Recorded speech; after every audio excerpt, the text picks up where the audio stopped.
Hello నమస్తే.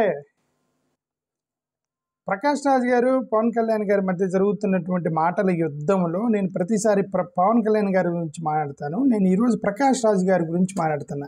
Of course the context is dialogue between Prakash Raj and Pawan Kalyan. But అంటే ప్రతిసారి పవన్ కళ్యాణ్ గారిని ఫోకస్ చేస్తూ మాట్లాడేవాను కదా.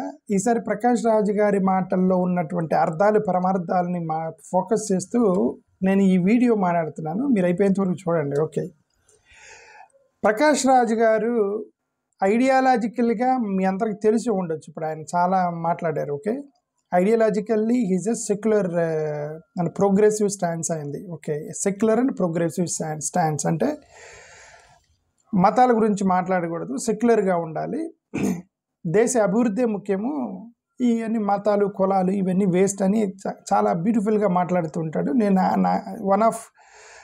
నాకు నచ్చినటువంటి వన్ ఆఫ్ ఇంటలెక్చువల్స్లో ప్రకాష్ రాజ్ గారు. నేను 100% I say that is very intellectual Prakash Raj. Okay, చాలా బ్యూటిఫుల్గా మాట్లాడతారు ఆయన. ఓకే, బట్ బేసికలీ స్టాండ్స్ ఈ secular and progressive stands. Okay, అందుకే ఆయన జస్ట్ ఆస్కింగ్ అని చెప్పేసి ఒక ఏమంటారు క్రిటికల్గా రైట్ వింగ్ పాలిటిక్స్ని క్రిటిసైజ్ చేస్తూ మాట్లాడుతూ ఉంటారు. ఓకే, ఇప్పుడు అది ఒక సైడ్. వేరేజ్ పవన్ కళ్యాణ్ గారికి ఆయన గురించి పెద్ద ఇంట్రడక్షన్ అవసరం లేదు. సనాతన ధర్మరక్షకుడికి ధర్మ పెద్దన్న అయ్యాడు ఆయన. ఆయనది రైట్ వింగ్ని సపోర్ట్ చేస్తూ బీజేపీ ఐడియాలజీలోకి చొరబడిపోయాడు అతను. బీజేపీ ఐడియాలజీని భుజం మీద వేసుకుని మోస్తున్నాడు. సో అది పవన్ కళ్యాణ్ గారికి ప్రకాష్ రాజ్ గారికి సింపుల్ డిఫరెన్స్. ప్రకాష్ రాజ్ గారు is talking about secular and progressive stands and Pawan Kalyan is simply talking about Sanatana Dharma. There is no much difference is required ఈ రెండింటి మీద. వేరే కాకపోతే ఏంటంటే మీడియా ఇంపాక్ట్ కూడా ఇద్దరి మీద మనం మీడియా ఇంపాక్ట్ చూస్తే ఏంటంటే ఆబ్వియస్లీ పవన్ కళ్యాణ్ గారికి ఉన్నటువంటి ఆ social media strength Prakash Raj గారికి ఉండదు. ఎందుకంటే ఈయన పొలిటికల్ పార్టీ రన్ చేస్తున్నారు. ప్లస్ సోషల్ మీడియా వింగులు కార్యకర్తలు వీళ్ళందరూ ఉంటారు కాబట్టి పవన్ కళ్యాణ్ గారికి సోషల్ మీడియాలో స్ట్రెంగ్త్ పవన్ కళ్యాణ్ గారికి ఉంది కాబట్టి ఎక్కువగా అటాక్ చేయబడేది ప్రకాష్ రాజ్ గారు. ప్రకాష్ రాజ్ గారిని ఎక్కువగా అటాక్ చేస్తూ ఉంటారు సోషల్ మీడియాలో. జనసేనకు సంబంధించిన వాళ్ళు ఎప్పుడెప్పుడైతే ప్రకాష్ రాజ్ గారు పవన్ కళ్యాణ్ గారి మీద ట్వీట్లు చేస్తారో వీళ్ళు రివర్స్ కొడుతూ ఉంటారు ఆయన మీద. అది ఓకే, బట్ వాళ్ళిద్దరికి ప్రొఫెషనల్ కనెక్షన్ కూడా ఉందిగా. ఇప్పుడు ఇదంతా కొత్తగా రాబోయేటువంటి ఓజీ అనే ఒక సినిమాలో వాళ్ళిద్దరు యాక్ట్ చేస్తున్నారు. అదే సినిమా వేరు, బయటకు వచ్చినాక వాళ్ళిద్దరి యొక్క అభిప్రాయాలు చెప్పుకోవటం వేరు. ఓకే, ఇది వాళ్ళిద్దరికి ఉన్న difference. But whereas Prakash Raj గారు పవన్ కళ్యాణ్ గారిని ఫస్ట్ వీళ్ళు కూటమి గెలవగానే ఒక ట్వీట్ చేశారు. నేను ఆ ట్వీట్ చదువుతాను. ఏం చేశారు ఆయన ఇద్దరికి, చంద్రబాబు నాయుడు గారు పవన్ కళ్యాణ్ గారిని ఇద్దరిని కోట్ చేస్తూ, at dear Pawan Kalyan and at NCBN garu, congratulations on your historic victory. I have personally known you both for some time and I believe you both are secular leaders unlike your partner Narendra Modi ji. This was a rare positive interaction. Though it's subtly critical for political. ఎందుకంటే it's very rare positive interaction ఇది. ఎందుకంటే ఆయన ఏమంటారంటే మీ ఇద్దరు secular leaders, ఎవరు పవన్ కళ్యాణ్ చంద్రబాబు నాయుడు గారు, మీ ఇద్దరు secular leaders unlike your partners Narendra Modi అని ఒక ట్వీట్ చేశాడు గెలిచిన తర్వాత. అంటే అర్థం ఏంటి, ఏమంటే మీరు పొత్తులో ఉంటే ఉన్నారు, రిమెంబర్ ఈ బోత్ ఆర్ సెక్యులర్ లీడర్స్ అని అర్థం.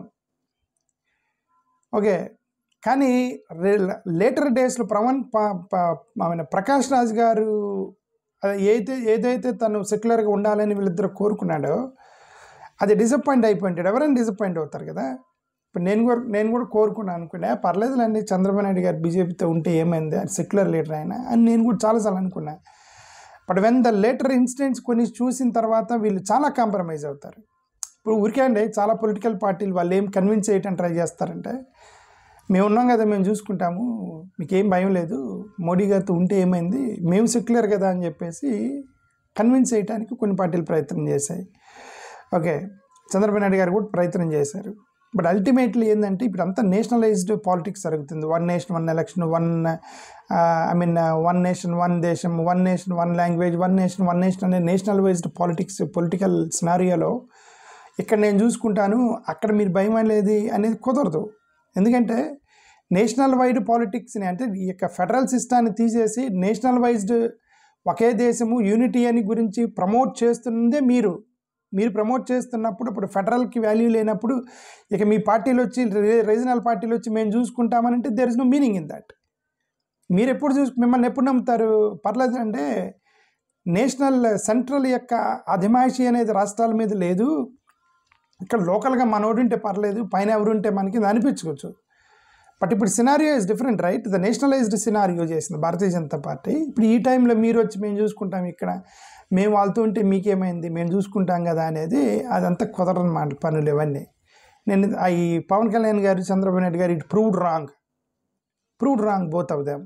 ఆ ఐడియా చంద్రబాబు నాయుడు గారు వెళ్ళి ఒక బోర్డుకి బిల్ల మద్దతు ఇవ్వాల్సి వచ్చింది. ఈయన కంప్లీట్గా సనాతన ధర్మ పరిరక్షకుడు అయిపోయారు పవన్ కళ్యాణ్ గారు. ఓకే, సో ఈ యాంగిల్లో చూస్తే అది మేము లోకల్ సెక్యులరు అక్కడున్న మేము చూసుకుంటాం అనేదాన్ని మీరు నమ్మకండి. ఫస్ట్ ఆఫ్ ఆల్ అది ఒకటి నేను చెప్పదలుచుకుంది.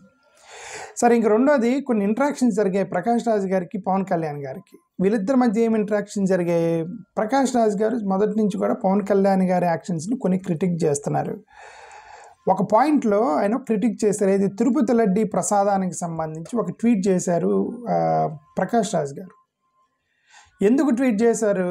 పవన్ కళ్యాణ్ గారు ఏమన్నారంటే, తిరుపతి లడ్డులో కల్తీ జరిగిందని ఒక గొడవ జరిగితే సనాతన ధర్మ రక్షణ బోర్డు పెట్టాలి అని ప్రసంగం ఇచ్చాడు ఆయన. దేశవ్యాప్తంగా సనాతన రక్షణ బోర్డు పెట్టాలని, ఏది తిరుపతిలో లడ్డు కల్తీ జరిగిందని ఆరోపణ, అది కూడా తర్వాత జరగలేదని తెలిసింది కదా, అదంతా రూమర్సే, ఏమీ లేదని చెప్పి అంత తర్వాత లేటర్ స్టేజ్లో తెలిసింది. సుప్రీంకోర్టు కూడా తిట్టింది, ఇదంతా ఊరికి రాజకీయం చేశారని అర్థమైపోయింది అందరికి. ఓకే, ఇప్పుడు ఆ పాయింట్లోనే దేశవ్యాప్తంగా రక్షణ బోర్డు పెట్టాలని ఒక ప్రసంగం చేశాడు పవన్ కళ్యాణ్ గారు.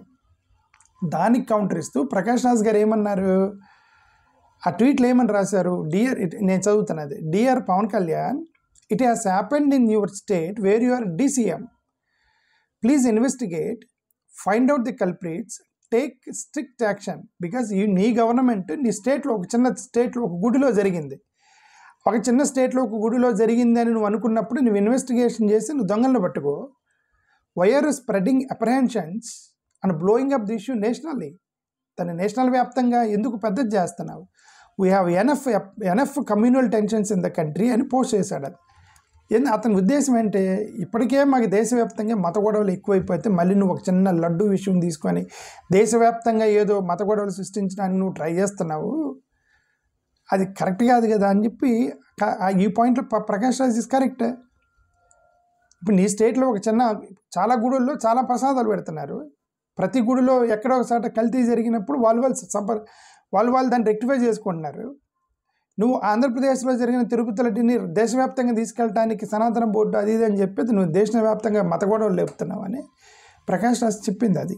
ఓకే, దానికి కౌంటర్ ఇస్తూ పవన్ కళ్యాణ్ గారు ఏమన్నారు, ప్రకాష్ రాజ్ గారు, be cautious on sensitive religious matters, don't mock a mockery of our sentiments అన్నాడు.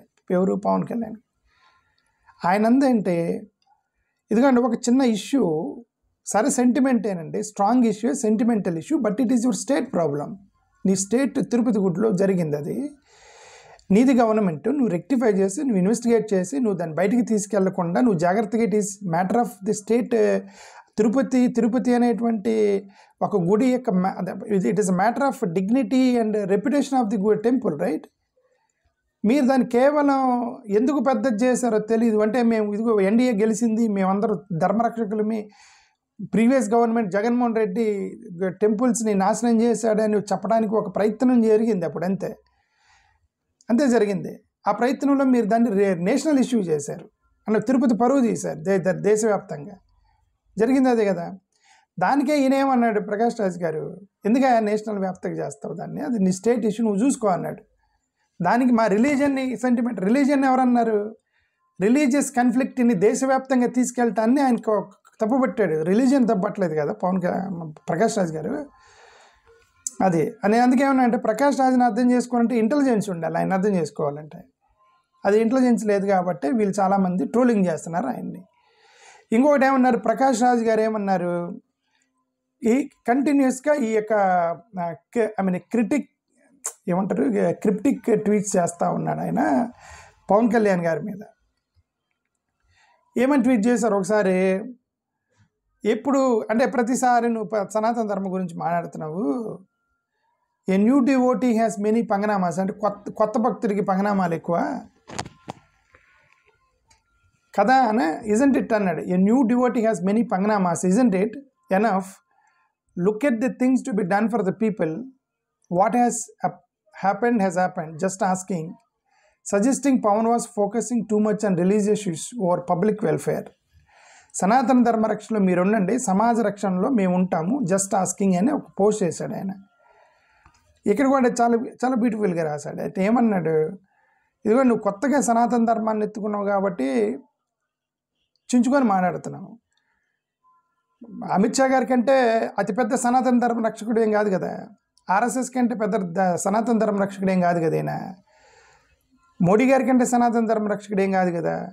వాళ్ళందరూ తలలు పడిన వాళ్ళు 60-70 సంవత్సరాల నుంచి ఆర్ఎస్ఎస్లో పనిచేసి సనాతన ధర్మం అని మన రిలీజన్ కోసం కొట్లాడుతున్నటువంటి వ్యవస్థలో భాగస్తులు వాళ్ళందరూ. ఎవరు? ఆర్ఎస్ఎస్లో ఉన్నాడు పెద్ద పెద్ద ఎమ్మెల్యేలు, ఎంపీలు, భారతీయ జనతా పార్టీ సంబంధించిన ఆర్ఎస్ఎస్ వాళ్ళు.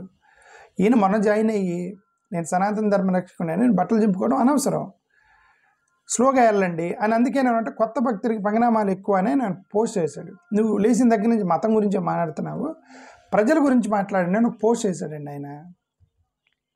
అదే నేను ఆ ట్వీట్ చూస్తే నాకు అర్థమైంది. అది దీన్ని రిఫర్ చేస్తూ పవన్ కళ్యాణ్ ఏమన్నారు, ఏమంటే మమ్మల్ని నువ్వు క్రిటిసైజ్ చేయడం అనేది కరెక్ట్ కాదు, సెంట్రల్ గవర్నమెంట్ని రిఫర్ చేస్తూ మమ్మల్ని విమర్శిస్తున్నాం అన్నట్టుగా ఏదో అన్నాడు.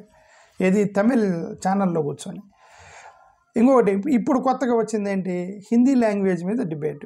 నిన్న దక్షిణ సంవాద్ అని చెప్పి దక్షిణ సంవాద్ అని హైదరాబాద్లో మీటింగ్ పెట్టి ఏమన్నాడు, తెలుగు మా మదరు, హిందీ మా ఆంటీ అని అంకులో ఏదో అన్నాడు. ఓకే, పెద్దమ్మ అన్నాడు ఆంటీ. ఓకే, హిందీ మా పెద్దమ్మ అన్నారు. ఇదేదో మన ఒక తమ్మునేలు చూశాను. అది ఎందుకు లేదు కాదు, మన ఎందుకు కంట్రవర్సీ చేయటం నాకు ఇష్టం లేదు, కానీ ఒక తమ్మునేలు చూసాను. ఓకే, నేనేమన్నానంటే తెలుగు అది చేశాడు, దీనికి ఇప్పుడు ఈయనేం పోస్ట్ చేశాడు, ఈరోజు లేటెస్ట్ ట్వీట్ ఏంది, ఈ రేంజ్కి అమ్ముడు పోవటం చీచి, జస్ట్ ఆస్కింగ్ అని ఒక పోస్ట్ చేశాడు. ఈరోజు అంటే ఎందుకు ఈ రేంజ్కి అమ్ముడు పోవటం అని అంటే, మరి ఆయన ఆ ప్రసంగం వింటే నేనేందంటే చాలామంది నేను అనుకున్నా నేను ఒక్కనే వ్యతిరేకిస్తున్నాను హిందీ మతాన్ని, ఏమంటే హిందీ లాంగ్వేజ్ని, హిందీ మతం కదా, హిందీ లాంగ్వేజ్ని, ఈ హిందీ లాంగ్వేజ్ నేను ఒక్కనే వ్యతిరేకిస్తున్నాను అనుకున్నా. ఇప్పటి వరకు నేను చాలా యూట్యూబ్ ఛానల్ చూస్తే చాలామంది యూట్యూబ్ ఛానల్ తిడతా పెట్టారు ఆయన్ని. అంటే ఆంధ్రప్రదేశ్లో హిందీని వ్యతిరేకించే యూట్యూబ్ ఛానల్లో 70% యూట్యూబ్ ఛానల్ తిడతా పెట్టారు ఆయన్ని, పవన్ కళ్యాణ్ గారిని. అంటే సెంటిమెంట్ ఉంది ఆంధ్రప్రదేశ్లో, మాకు హిందీ వద్దు, మా తెలుగు భాషను కాపాడని సెంటిమెంట్ ఉంది ఆంధ్రప్రదేశ్లో. రాజకీయ నాయకులు తొక్కుపెడుతున్నారు వాళ్ళని. ఇప్పుడు కనుక డైరెక్ట్గా వచ్చి బయటకు వెళ్తే మళ్ళీ మా పార్టీ లైను, మా పార్టీ అది ఇది అని చెప్పి రాజకీయ నాయకులు తొక్కుపెడుతున్నారు. కానీ ప్రజల్లో సెంటిమెంట్ ఉంది అంటున్నా, హిందీ వద్దని సెంటిమెంట్. అందుకేనేమన్నాడు, నువ్వు ఈ రేంజ్కి అమ్ముడుపోవటం ఏంటి అని అన్నాడండి. అది జరిగింది గతంలో కూడా. చాలా ఇప్పుడు అక్కడెక్కడో తమిళనాడులో కూడా ఏదో అన్నాడు, తమిళ పొలిటీషియన్స్ని మీరు అపోజ్ చేస్తున్నప్పుడు కూడా ఏమన్నా రాజకీయం కోసం పోస్ట్ అడుగుతున్నాడు అని ఏదన్నారు. ఇప్పుడేం పోస్ట్ చేసి ఇప్పుడేమన్నారు వీళ్ళు, ఆయన హిందీలో సినిమాలు చేయట్లేదా, బాలీవుడ్ అన్ని భాషల్లో సినిమాలు తీస్తున్నాడు. ఏమండి దేనికి మూడేస్తున్నారండి మీరు, హిందీలో సినిమాలు చేస్తున్నాడు అని అంటే డిఫరెంట్ లాంగ్వేజ్లో ఆయన సినిమా చేస్తున్నాడు అనుకోండి, అది ఆయన ప్రొఫెషన్ అండి. ఎవరైతే ఒక యాక్టరు హిందీ ఇంగ్లీషు మొత్తం దాంట్లో సినిమాలో యాక్ట్ చేస్తున్నాడు కాబట్టి 5 కోట్ల మంది జనాలు హిందీ నేర్చుకోవాలా, ఆయన ఒక్కడ నేర్చుకుంటే సరిపోయేది. హిందీలో యాక్ట్ చేసేది ఆయన ప్రజల. ప్రకాష్ రాజ్ హిందీ దాంట్లో యాక్ట్ చేస్తున్నాడు, తమిళ్లో యాక్ట్ చేశాడు, ఎక్కడో బెంగాలీ యాక్ట్ చేశాడు, డబ్బింగ్ చెప్పాల్సింది ఆయన ఒక్కడ నేర్చుకోవాలి. ప్రజలు ఎందుకు నేర్చుకోవాలి, 5 కోట్ల మంది ప్రజలు, డబ్బింగ్ చేసేవాడు కదా నేర్చుకోవాలి. ఏమన్నా జనసేన వాళ్ళు ఏం ట్వీట్ చేస్తున్నారండి మీరు, నాకైతే అర్థం కదా.